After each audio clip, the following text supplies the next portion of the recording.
Fala pessoal, tudo bem? Eu espero que sim. Pessoal, deixa eu ler um versículo bíblico aqui para vocês. Dois versículos bíblicos, escrito lá em Atos dos Apóstolos, capítulo 5. E vamos trazer para os dias atuais. Obviamente que você é bastante capaz para fazer a distinção entre uma coisa e outra, né? Entre as comparações, para depois você não falar, nossa, que animal, fazendo essas comparações com os apóstolos, com os dias de hoje. Mas só para você entender, tá? De quando uma coisa é séria, a coisa vai para frente. Quando não é, ela para. Então, meus caros, eu queria ler para vocês aqui em Atos dos Apóstolos, no capítulo 38 e 39, versículo 38 e 39, diz assim: E agora digo-vos, dai de mãos a esses homens e deixai-os, porque se este conselho ou esta obra é de homens, se desfará. Mas se é de Deus, não podereis desfazê-las, para que não aconteça de seres também achados combatendo contra Deus. Certo? Meus amigos e amigas, veja bem, aqui os apóstolos, vocês sabem do contexto, foram levados lá para o Sinédrio, e a ordem era, não falem, porque isso é uma mentira para a nossa cultura. Esse homem não é o Messias. Então, se vocês falarem, vocês vão sofrer as consequências. E naquele mesmo dia eles levaram uns açoites, como era de praxe. E os apóstolos se alegravam, né? Muitas das vezes a gente até vê no próprio livro de Atos que eles se regozijavam de sofrer pela causa de Cristo. Se eu não me engano, é o Martin Luther King, ele tem uma frase que diz que a grandeza de uma causa não é determinada por aquilo que os seus seguidores lucram com ela, mas ela é determinada pelo preço que eles estão dispostos a pagar por ela, né? Martin Luther King falava isso aí, mais ou menos o que está em Atos dos Apóstolos. Então, meus amados, vejam que por mais que tentassem barrar a causa de Cristo, o Evangelho, ele seguia o seu rumo, porque a verdade estabelecida por Deus, ela há de se cumprir. Aquilo que o Pai já determinou vai se cumprir, vai seguir o seu rumo. Então veja, os apóstolos, grande parte deles, talvez com exceção de João, ali na ilha de Patmos, e mesmo assim não deixou de sofrer, grande parte dos apóstolos foram mortos da pior forma possível, tiveram seu pescoço cortado, jogado O apóstolo Pedro diz a história que ele foi crucificado de cabeça para baixo, porque ele não achava-se digno de ser crucificado como Messias. A gente vê as arenas, né, como por exemplo o Coliseu em Roma, em que vários cristãos ali eram executados, eram mortos, eram colocados como bonecos diante de leões, de gladiadores e tudo mais.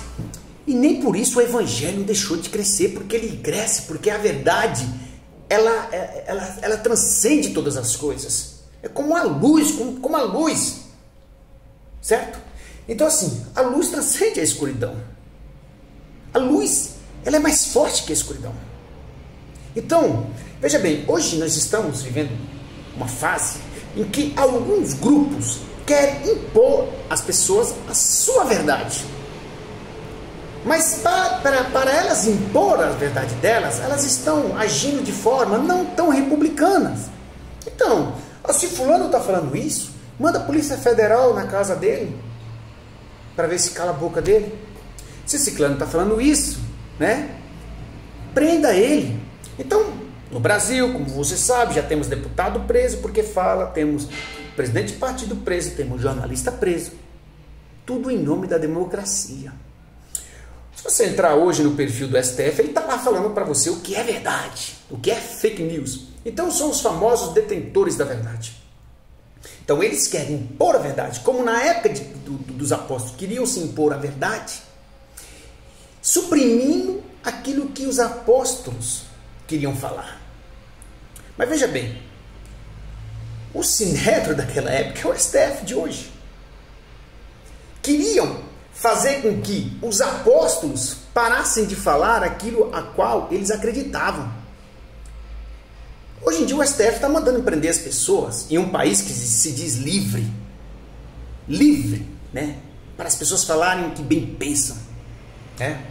Então vejam, o efeito é cascata. Quanto mais tentavam se suprimir o evangelho, mais ele crescia. Nos períodos de perseguição da igreja, foi quando ela mais cresceu. E vejam, depois que agora mandaram a Polícia Federal na casa do Sérgio Reis, na casa do Zé Trovão, na casa do Rapaz da Soja lá, na casa de um monte de gente. Veja só, esse movimento do dia 7 está ganhando proporções enormes. Por quê? Porque as pessoas, elas tomam as dores. É isso que acontece. Então não adianta querer barrar a verdade. Ela se impõe. As pessoas de bem estão vendo quem é que está lutando contra esse país. Quem é que impede esse país de crescer. Hein, ministros do STF? Do que vocês abriram mão nesse período de pandemia?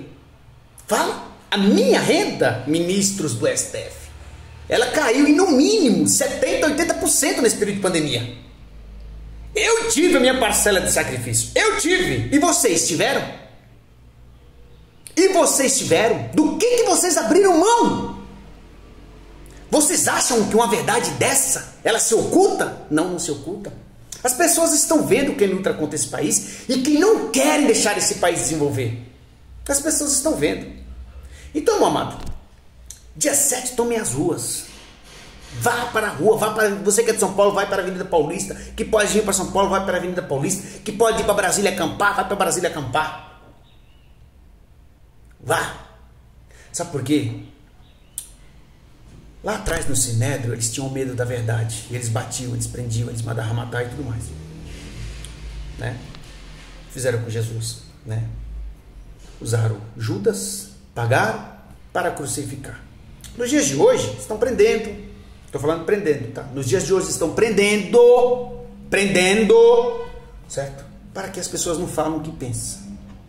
Então, você tem o direito de falar o que pensa e defender o que você quer.